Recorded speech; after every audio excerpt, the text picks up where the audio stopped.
All right, with Chris joining us, we have a quorum, Mr. Chair. Outstanding. I forgot to send you your chair instructions too, didn't I? Yeah, I got July's. Okay. All I got to do is change the date and then misread the phone numbers. That's really all I got to do. Good deal. Call to order. Welcome everybody to the Wednesday, September 18th, 2024 electronic meeting of the Airport Advisory Committee. This meeting is being held remotely, but will conduct similar to an in-person meeting. Public comment will be via telephone only. If you wish to speak, you have opportunities by calling 888-877-853-5245 or the 188 number and entering the meeting ID 530-745-4665. This information is available in the public agenda and the public notification section of the website. So I think we're up to roll call. Yes. Again, just reply if you're here and what municipality you're participating from. Chair Ferris? Here and Ann Arbor. Member Hall?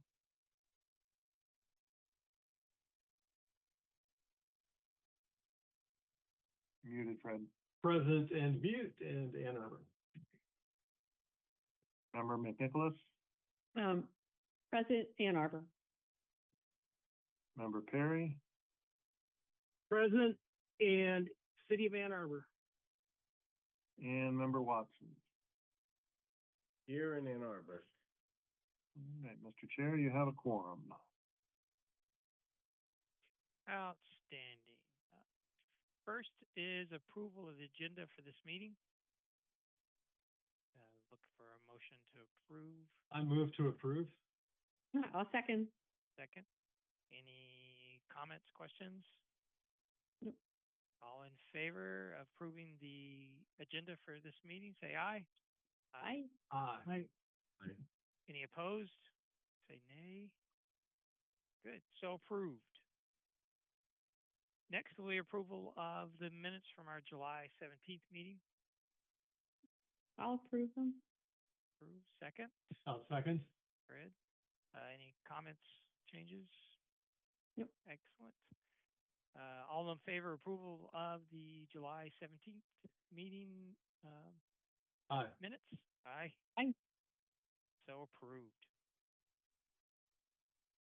Okay, next up is public comment. This is an opportunity for persons to speak up to 3 minutes to participate. You can call the 1-877-853-5247 number or the 1-888 number. Use the meeting ID. Matt will select callers who've raised their hand one by one using the 3 digits of your phone number. In order to electronically raise your hand, you should be able to push *9 on your phone, and that will raise the hand. When you get to speak, you'll get an automatic announcement that you can speak as soon as you're allowed to. And when speaking, move to a quiet area, mute television, background noises if possible, so we can hear you well. State your name and your address at the beginning of your comments. So is there anybody who would like to speak publicly? And *9.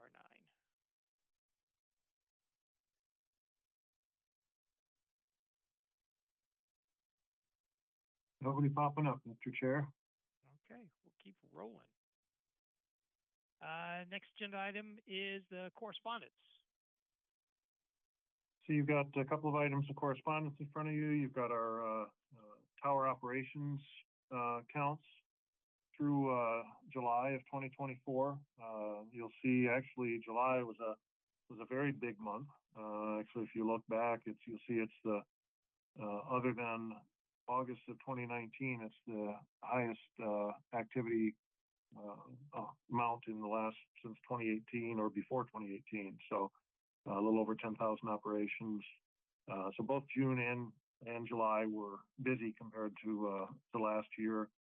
We are up about 7.25% year to date. So for the first 7 months of the year, about a little over 7% higher than this time last year. So, any questions on the operations counts? Okay, next one is the fuel usage. Again, July was a big month.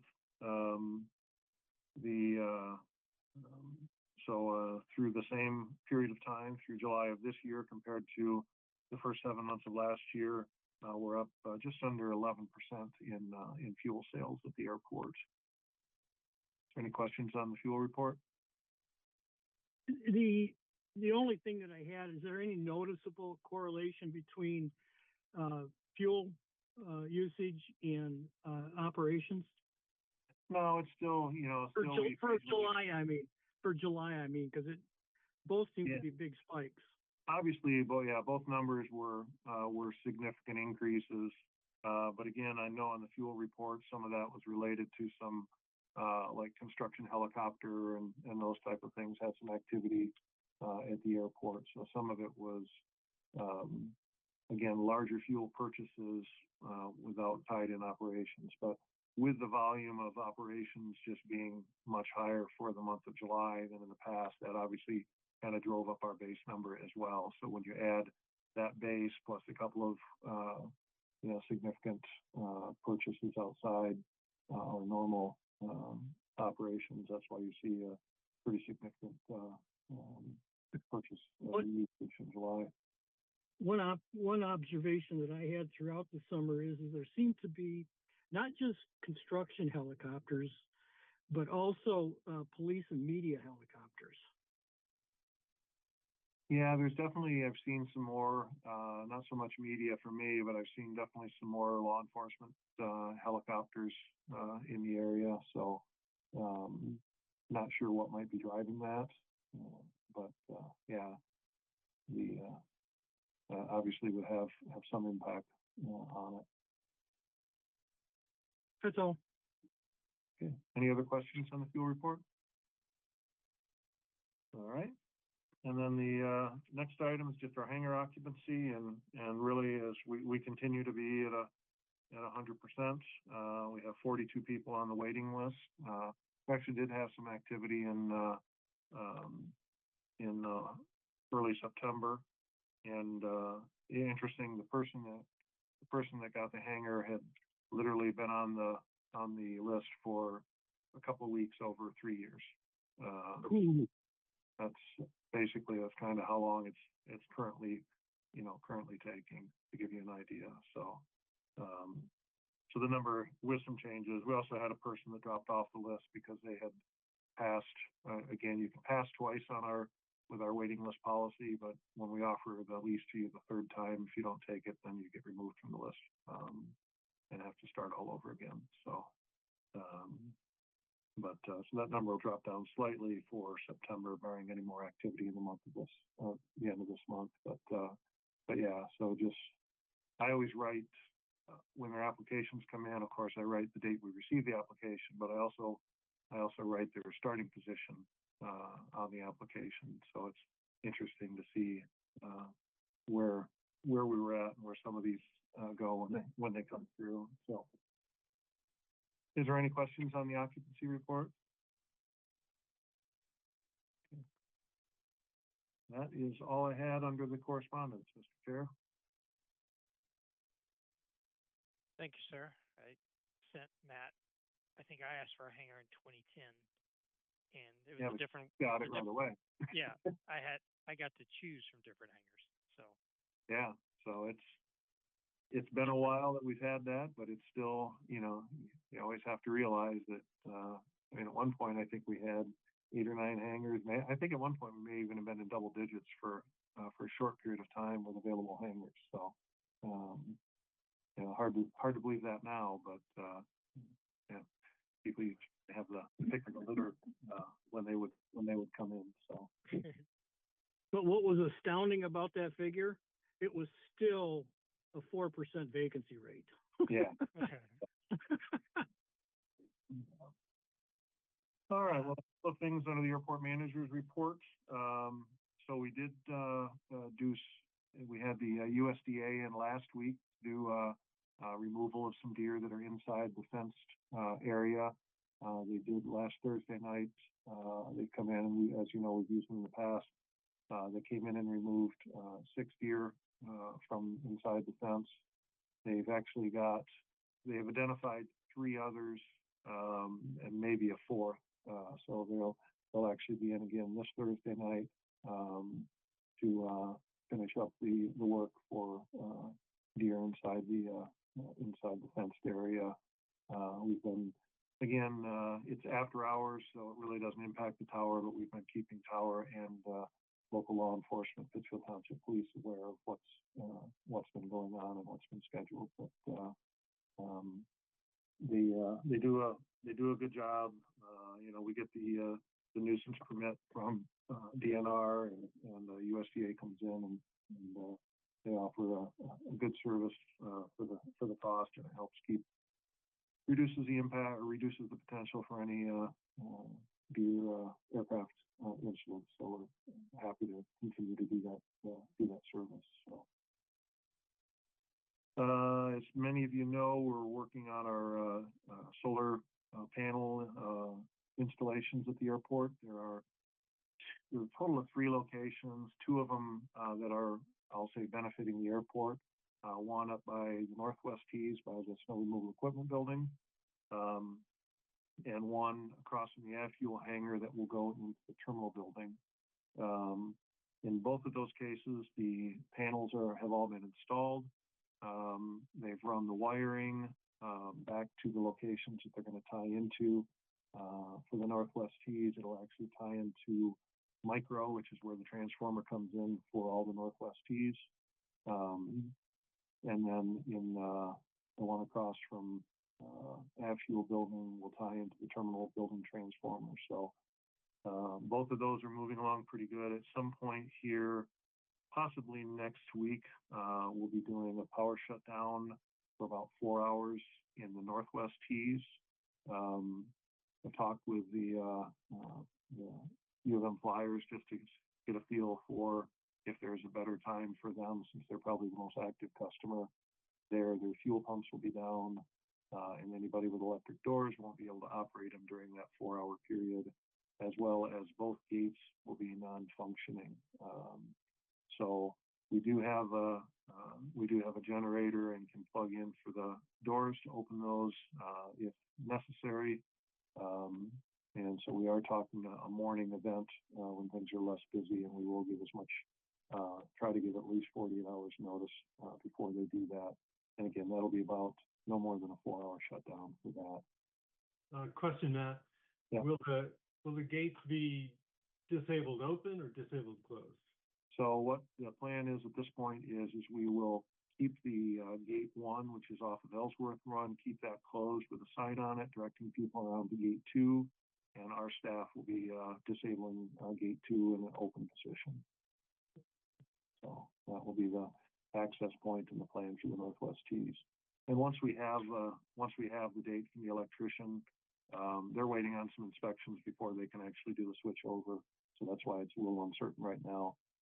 We will shoot an email out to the Northwest Tee tenants that we have as well, and give them, let them make sure they understand what the time frame is going to be and what the access operations and those type of things will be. In addition to hangar doors and gates, yeah. All electric pumps will be not functional too, I would take it. So gas pumps, other than the fuel trucks. Right, fuel trucks will be functional, and the only pump that will be impacted for with that shutdown will actually just be the U of M flyers tank, because it'll only impact things that are basically Hilo through Quebec Row is what's tied in there, as well as the gates. So like our maintenance building is on a different service. The box hangers are on a different service. Those type of things. The 801 Airport Drive, the terminal building shutdown will be a little more involved. One of the things when they expose the underground piping that runs from the transformer into the building. Some of it does not meet current code. It was obviously code compliant when it was installed in 1970, but because they're changing some of it, they have to bring it up to code. So that was going to be an approximate 10 to 12 hour shutdown, which of course, as you know, that actually also controls the airfield lighting. It's all powered out of the terminal building. And so we were going to do that an overnight, you know, like an 8 p.m. after the tower closes to the next morning. Once they identified that some of the pipe didn't meet code, it was actually going to increase the duration of that a little bit. So the contractor will be bringing in a generator, so we'll have 2 shorter outages. And so they will have a short outage, again, overnight time, to connect the generator up and power up the terminal building as well as the airfield lighting. And then they can dig in and replace the piping that is bad, which of course is encased in concrete.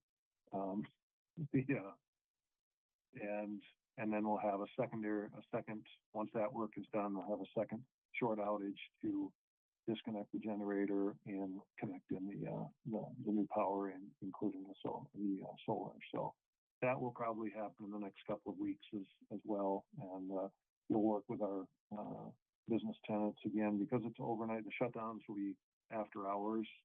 There'll probably be a NOTAM for the airport, either closing the runways during that time, or at least announcing that there's, depending on what time of day it is, the minimum that there'll be no lighting at the airport, but more likely just closing the runways for 2 4-hour periods at the beginning and the end of that work. So that's the plan for the power shutdowns. Where's the battery shelters located? At the solar panels, or in the terminal? Or right now there's no battery. We haven't.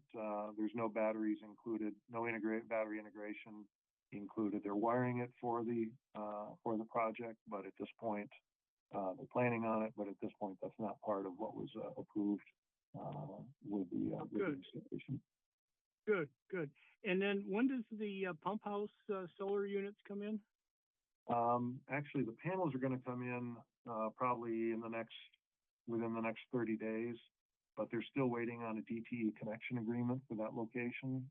This is down. It's going to be down in the very southeast corner of the airport, and that will tie into the city's water, provide power to the city's water wells that are located down there. But that one is behind because of the DTE interconnection agreement. So I don't know that yet.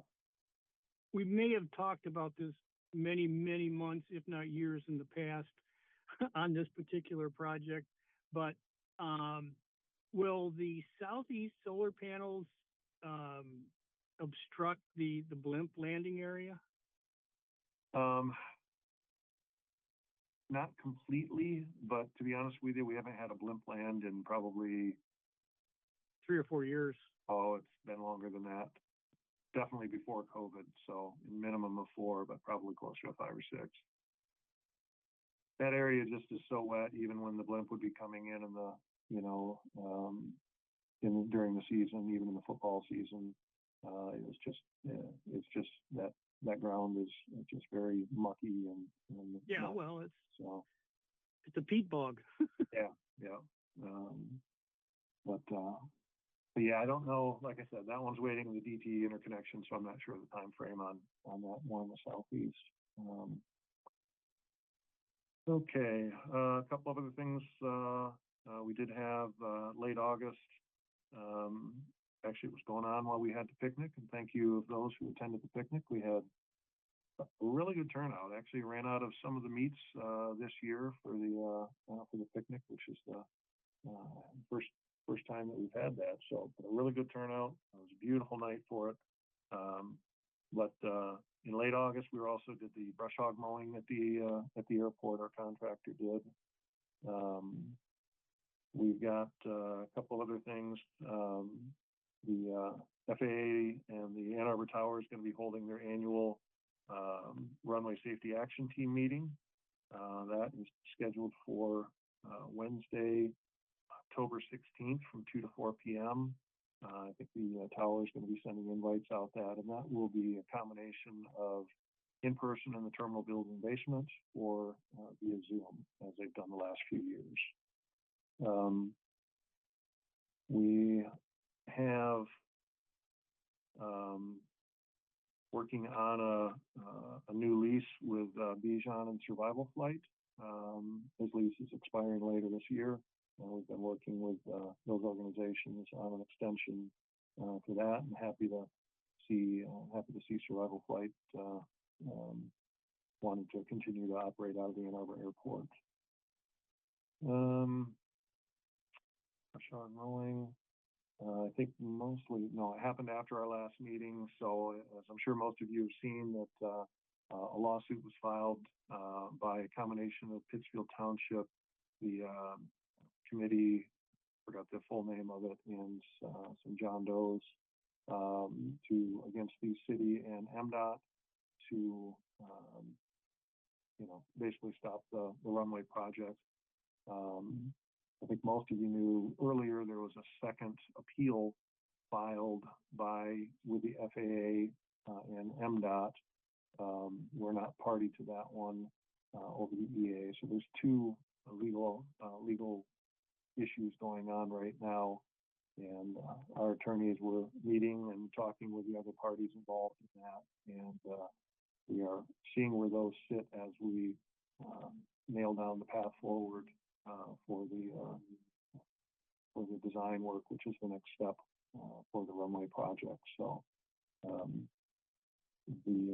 so still moving forward, and we're just trying to nail down exactly what these lawsuits mean and those types of things and the timing of those. There's some discussion about should the two be tied together or not, and again, that's legal stuff that I don't know enough about to be educated on, so I'm not going to worry about it. Matt, is there a I understand that, as the airport manager, you may be called as a witness, so you can't speak too much to this. But is there a link that's available where members of the board can do their own research? To whether it's to DOG or the U.S. District Court or wherever these public documents may be available. I'm not sure, but I can look, and if it is, I can shoot that out to the committee. I'd appreciate it. I'm assuming there's some sort of they've got to do some level of a public filing, and so I'll see if I can locate those links, and if so, I'll shoot them out to the committee members. Thank you. Yep. A couple of other things, just to let you know, the city has posted my position. As you know, I'm going to be wrapping up here after the first of the year. I posted my position, and they're in the process of reviewing applications and narrowing that down. The goal is to have somebody on board, sometime in November to overlap with me for a couple of months, just for training and exposure and those types of things. So that is, like I said, continuing to move forward in that process. One thing we received, actually, it just came in later after I put the agenda together. We did receive a letter from the FAA. They're reviewing instrument flight procedures, and they have a software that does this and looks for underutilized VORs. So the VOR approaches for our two runways, runway 6 and runway 24, VOR approaches are underutilized based on the thing. So they've given us, they have targeted those for cancellation. And so I'm going to be reaching out to the flight schools and the FBOs to get comments back. We have until October 9th to provide comments back on that. I'll shoot a copy of the letter that I received on it out to the committee. Making a note here. Due to the underutilization of the approach procedures, it's just VOR, but not GPS. Right, just the VOR approaches for 6 and the VOR for 2-4. Okay. And I've talked to them, I talked to the FAA about it, and because of our large amount of flight training, they think that will kind of save the VOR. But as they've transitioned over to the next gen stuff, they've quadrupled the number of IFRs or IFPs, and so apparently they've automated a system that looks for what they classify as underutilized, but they know that system is not perfect, so obviously they send out opportunities for comment and feedback. So like I said, I'll share the letter. I'll get it out to the committee as well, and then I'll be already kind of talking with the FAA about it and looking at what kind of is our best approach to make sure that those don't go away. And the last thing I want to do is, Nick, if you're paying attention, I'm going to give you an opportunity to introduce yourself. But we have a new air traffic control tower manager in Ann Arbor, and Nick Clapsaddle is with us tonight. And Nick's been with us now about a month now, probably, or so. So I'm going to let him introduce himself and welcome him. Yeah, great. Hey, everybody. Thanks, Matt. Appreciate it. I joined the tower. If you guys know Chad, he moved. We actually kind of did a swap. So Chad's over running airspace procedures for the district, and I came over about a month ago. Not that you really care, but I'll give you my short history. Kind of born and raised in Southeast Michigan. Started my career as a pilot. If you're familiar with Medital Airport, I was their typical 15, 16-year-old kid out there pumping gas and paying for flight school. Actually flew for survival flight for a couple of years, flew some corporate flying, and then flew for the Delta Connections for a while. About 15 years ago, I made the swap, joined air traffic control. So I spent 5 years at Detroit Approach as a controller, 5 years at Metro Tower as a supervisor. Spent a couple of years at Willow Run as the air traffic manager, went back, was the air traffic manager at Detroit Metro there. And when the boss called and offered me this job, I couldn't turn it down. I live here in Saline. I got about an 8-minute drive to Ann Arbor. So yeah, I got my ego fulfilled over there at Metro for 15 years. I'm really excited to be back and dealing with the general aviation community. I can remember taking a couple check rides in the terminal there, the terminal building, that basement, sweating and being all scared. So I'm really excited to be back. I'm very excited for a couple things that are coming on the runway extension. Matt, I know we haven't had to talk about it, but it sounds like we're slated to get a new tower in the next couple of years. I can start the preliminary meetings on that. I think November is our first kickoff meeting. And yeah, just really looking forward. I've already been talking to flight schools. I mean, my vision is having the instructors up in the tower when the students are soloing. I want the controllers to congratulate pilots to get their certificates. So really looking forward to building the community here. And so thanks for having me today. Well, Welcome Nick, aboard. Welcome, and appreciate you attending tonight. Yeah, welcome. So that is everything I have for the report this evening, Mr. Chair. Outstanding, Matt. Thank you very much. And welcome, Nick, also. Next up, committee reports. Matt's not here. I don't know. Pat, anything to Yeah, report Pat, for the yeah. township? No, there was no notes provided, just attending, and I'll report back what we're talking about here, but there were no notes to share, so thank you. All right. Thanks, Pat. Discovery area, I guess Matt and I are still looking at, we might have run down a possible local vendor that could help us with a pavilion area over, that's kind of the first thing for Discovery area. We're still looking to see if we can pull that off as a going away before Matt gets away, so you can see something happen. Yeah, nothing really to report on that. Still trying to get the first part in. Greg, Yes. Yeah, this is Mark. I wonder if we could just back the bus up just a moment to the airport manager report. Yeah. Matt, what was the status on the sound procedure, the noise? Oh, the noise abatement stuff, yeah. Yeah. I'm sorry, I didn't report on that. So we've got the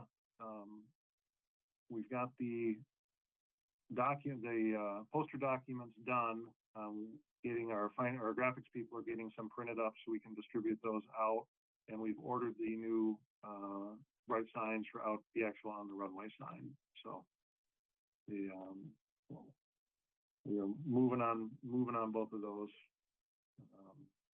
And then I had submitted a while ago, right after we approved it, I had submitted the chart revision online. So I have not heard anything back on that part of the process other than they've received it. Hopefully, I can't imagine. I know Melanie did a lot of work on laying the groundwork for the chart procedures, and luckily I kept your email with all the information and the contacts for that. So I was able to put it in a lot easier than I thought, and I got a confirmation email that they received the changes, but I'll be honest with you, I have not looked to see if it's, I'm not sure when the next chart gets published, so. Patrick, I brought that up because that's one of Matt's legacy projects that he's been working on, and so that you have the intel to take back to him in the event that he needs an update. Oh, and I appreciate that. I assumed that at some point it was going to be discussed, but I would not have, I guess I haven't come to enough of these meetings to know that would be during the manager's report. So thank you for bringing that up, and I'm sure that is exactly what he'll be interested in hearing about. Thanks. Thanks, Mark. Anything else before? Good deal. Okay, so we covered manager report, committee reports. Now on to unfinished business. We have one item in there about the rules and regulations update. Yeah, as I mentioned before, I've left this one in there, but it's not one that I'm probably going to be dealing with before I take off. So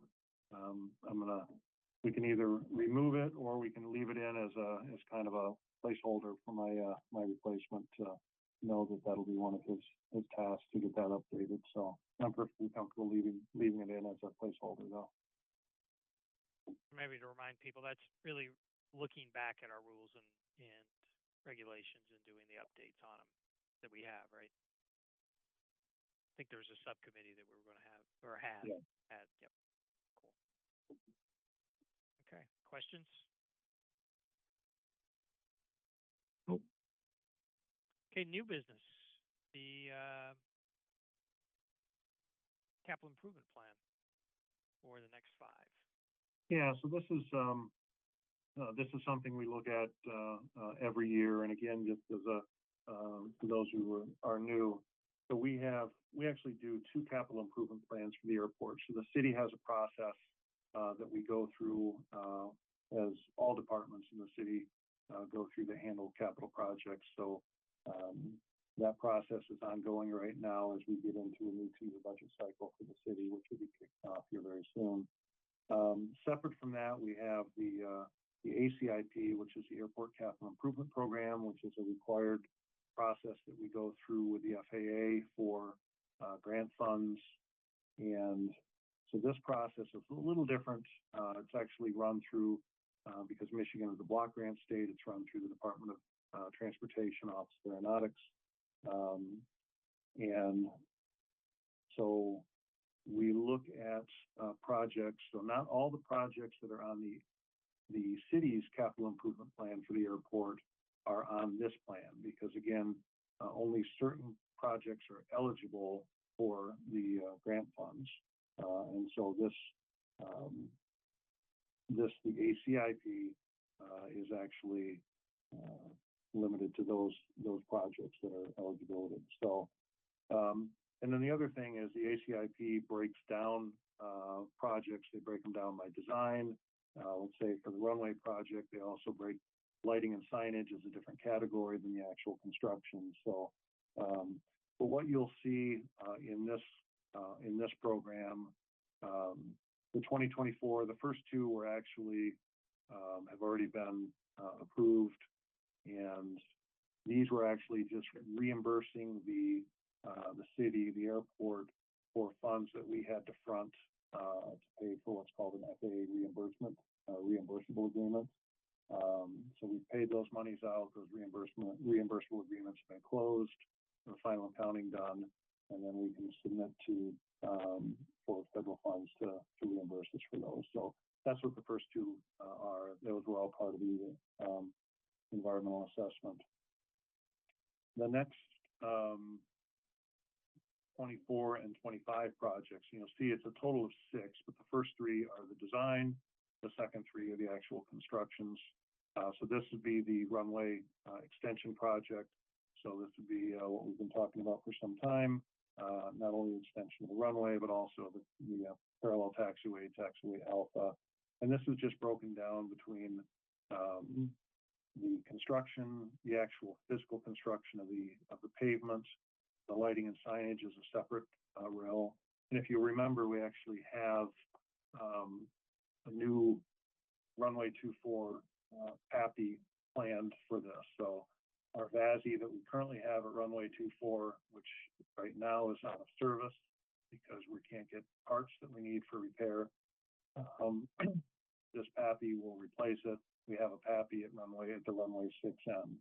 So because we would be shifting the ends of the runway as part of the project, then we would put the new PAPI and also a set of reels, runway end identifier lights in. Those would be included as part of the runway project. We've broken those out kind of on the side in case something happens and the runway project doesn't go forward. That doesn't change the need for the PAPIs, and the reels don't disappear. So those would have to be addressed separately. But right now they're tied in with the runway project. So so that's 24 and 25, and again, these are the fiscal years. Then we basically, the rest of the projects are kind of placeholders because they're multi-years out.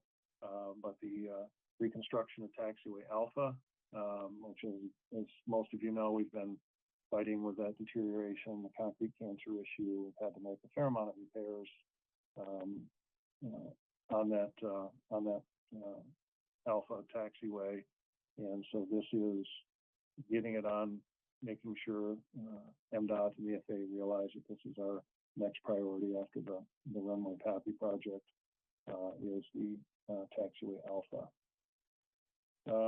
And then moving past that, just some other ones, doing some rehabilitation of taxiways Bravo and Charlie. We've got the rehab access road, so this would be redoing the entrance to the airport. This would be Airport Boulevard. We've actually been able to push this back because the temporary paving that we did a couple of years ago has actually held up much better than we expected for a temporary job, and so we've been able to push that back a little bit. But understand that project is much more than just paving. So it's new underground storm drainage. There's also a paved path so people don't have to walk on the road when they're coming through there. Again, with all of our soccer activities there, we get a lot of people going through there. So, people that are coming down for car rentals or accessing the airport, coming on the bus, the AATA system, which drops off at the corner of Ellsworth and Airport Boulevard. So it's some curbing, it's some stormwater control, it's new pavement, and an access pathway. So again, it's not just a simple paving project, but the condition of the pavement has held up pretty well from the temporary patchwork or the temporary top coat that we put on a few years ago. So, and then we've got some other just general general work. We also, though, you'll see in 2030, and again, this is sometime out, this is actual reconstruction of the existing runway, 624. This isn't an extension, this isn't anything, this is just, the runway will be 30 years old at that point. It also has some signs of the ASR, the concrete cancer, but again, we know that's going to have to be, be addressed as well. So those are the projects that we've got, that we've got shown on our capital improvement program. Again, these are all projects that are eligible for federal and state dollars. Matt, I don't see Nick's new tower in there. That's not our project, that's his project. Okay. Matt, it's good to hear that our runway that was replaced 30 years ago is still functional, unlike many public streets and the freeway. So that's good to hear that, even though it might be on its approaching its last legs, it's doing pretty good. One question I have is I'm looking at 24 through 25 as it relates specifically to 624. Yep. Does these capital improvement projections include indirect costs adding to the overall cost to the city, such as litigation and litigation support?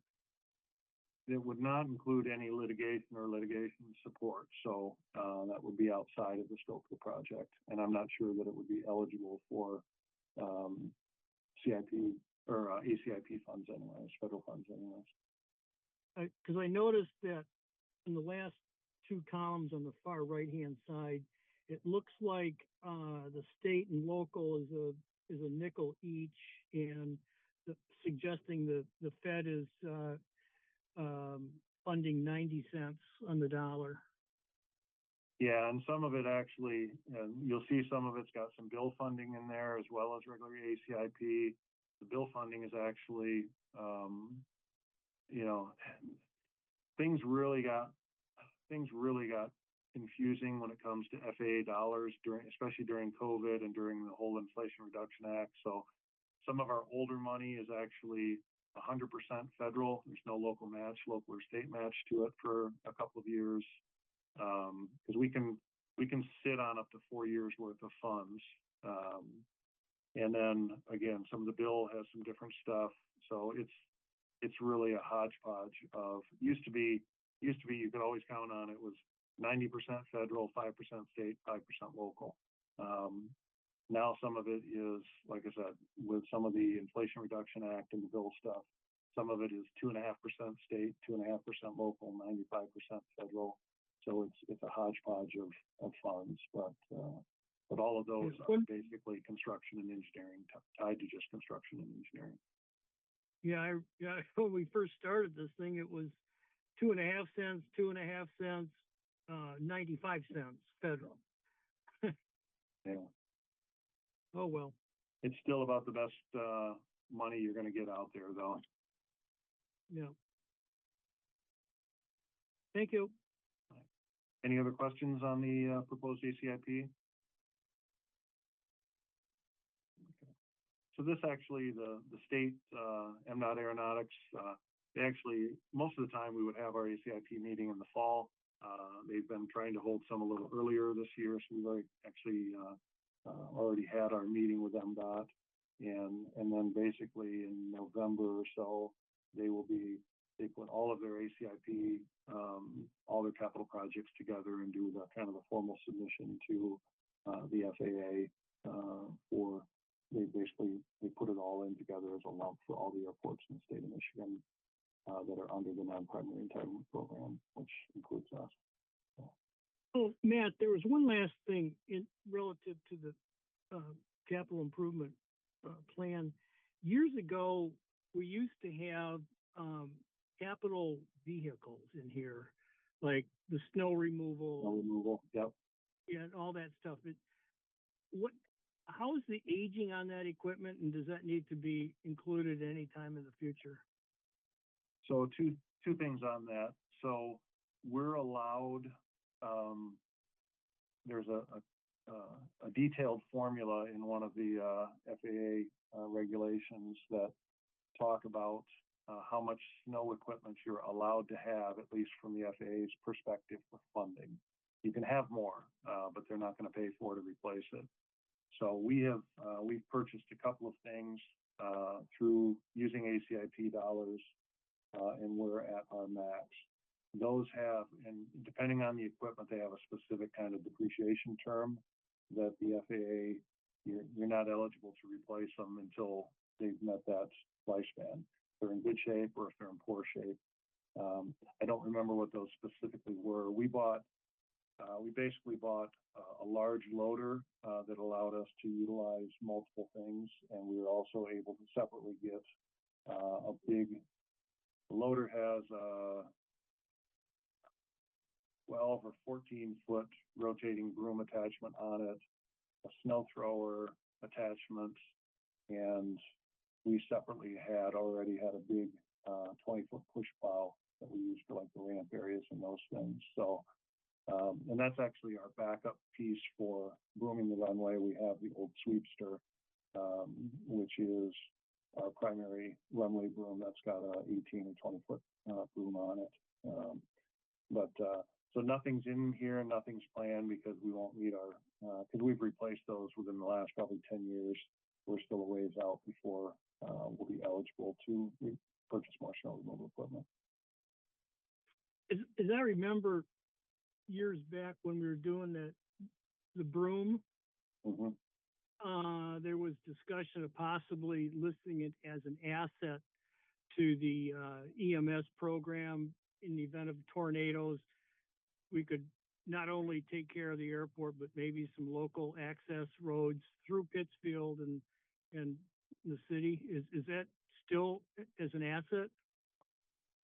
If that was done, Mark, that was done before me, and I'm not familiar with that. So I don't remember hearing that in my time here. So I would say, I'm not sure. I would say I'm not aware that it's listed as an asset on any of the EMS plans. Okay. I mean, in the event of emergency, you could probably, you could probably use it, but I mean, those in general, snow removal equipment like that is not technically street legal, and many of that stuff. I think it was framed in the discussion of making sure that the roads leading to and from the airport to the hospital, both hospitals, that emergency access was cleared quickly. Yeah. I mean, we could do it if it was necessary because it's not an FAA piece of equipment. The Sweepster broom is not. I mean, we couldn't use the loader on that because that's very regulated. But for the Sweepster broom itself, that's what I would call a locally owned, airport owned asset. Wasn't purchased with FAA dollars, so it doesn't have the same ties or regulations on it that an FAA purchased piece of equipment would. Patrick, I only bring this discussion up, even though it's tangent to the CIP budget, is that back when Jim Hawley was the airport manager, and I can't remember Mandy's predecessor, but we had identified that as an asset because Pittsfield needed access to the freeway, needed access to other emergency facilities throughout the county. And I can't remember who the sheriff was at the time. It was before Clayton, but that large Sweepster broom was critical. I could see the use for what you described so far, snow emergency and things like that. I could see an argument being made that under extreme circumstances, any help, of course we would accept. So no, it does make sense. Probably under Sheriff Lindsay, but I would have to know what year that was. It was more framed around the context of tornadoes and other high Okay. wind situations. There was also talk at the same time, part of the capital improvement, but it got nixed, was making arrangements for the terminal to be an emergency preparedness, because of not only did you have airway and roadway access, but it was kind of centralized to 94. I only bring that up for institutional discussions, not CIP. Well, it's definitely, sometimes knowing that history, like what Matt was saying, if it was before his time, certainly this was before my time as well. But just knowing that it was part of a discussion, or at least an option, is definitely helpful. Excellent. That's it, Matt. Mark, Pardon me? Jim Walters. Yes, Jim, that's right. Yeah, the name was escaping me, and when I was hired in, Jim Walters was the supervisor, but for the life of me, I was having a hard time remembering who that was. We even have a hall named after him at Township Hall, so. Very good. Any other questions, comments on the CIP? No actions required on this. Like I said, it's already been submitted to the state as part of that process. But again, just an informational piece for everyone. Excellent. Thanks, Matt. Next is talk about items for the next agenda. Keeping the ones we have, or any other new ones we might. And normally in November, we set our meeting schedule for the following year. Just as a reminder that that's option, if you recall, this year we did do one in-person meeting. So we have the ability to, if we want to continue that, or if we even actually, I think we can do up to half of our meetings in person if we wanted to. So again, just as a reminder, as we look at the meeting schedule, we'll want to preferably make that decision in November if we're going to do any in person, and if so, which ones. This year, you recall, we did the May meeting as in person, but it can be 0, it can be 1, it can be 2 or 3 under the existing council directives. So other than that, I think that's the only thing right now that I can think of that would definitely be on the agenda for November's meeting. Question, Matt, is it likely to be your last meeting with us? No, I'll be here in January too, I expect. So that January will probably be the last one. So I can go before the January meeting, but my target is probably February. Since we're entering a 2-year budget cycle, I'd like to get the budgets done for my areas before I leave. That's a lot to dump on a new person coming in that just doesn't have the experience with the operating areas, and so my goal is to get the budgets at least submitted to the administrator for my fleet facilities in the airport before I take off. So Can't go, all the plants will die. I'm expecting to be here in January still for our January meeting. Cool. That gives us time to figure out how we're going to send him off. Right. I would say a kick in the butt's probably the most. Oh, no. Everything's on the table. Okay, we'll leave as is. We'll keep if everyone's fine, the airport rules and regulations, we'll just update. We'll keep that on the agenda for the next one. Any comments or anything else on that? On the rules and regs, I think Melanie and I had passed some stuff back and forth to Matt. Matt, is that in any form to be distributed for comment before you leave? Not likely.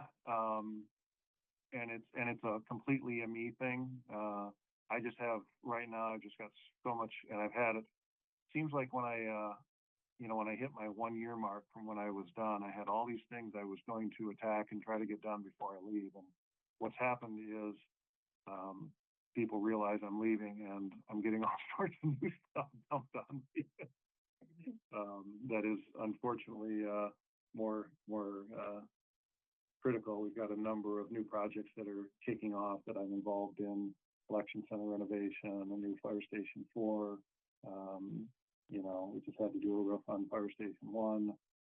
So all things that, unfortunately fall in my area. But it's just I'm really realizing I'm not going to get many of those things done that were on my list before I go. It's just the unfortunate reality of it. So I came out of retirement twice, Matt. I know. I have no plans for following your shoes, so we're not going to let you go. For sure. Next meeting, the next scheduled meeting is Wednesday, November 20th, 5:15. Add a call by the Monday before the meeting if you can attend. So before we go, we're going to have another public comment section time frame. And again, this opportunity for people to speak up to 3 minutes. You participate, give a call on the 877 number or the 888 number with the meeting ID. Matt will call out the last 3 digits of your phone number after you raise your hand, which you can raise your hand electronically with *9. And again, move to a quiet part of the room or quiet area, so when you speak, it's easy for us to hear. And then you start off with state your name and your address beginning of your comments. So anybody would like to speak, *9, and that'll be able to call out your last 3 digits.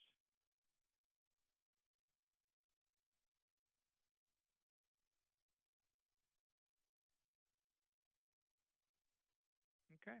Not seeing anything, Mr. Chair. I concur. So with that, we'll look to entertain a motion to adjourn.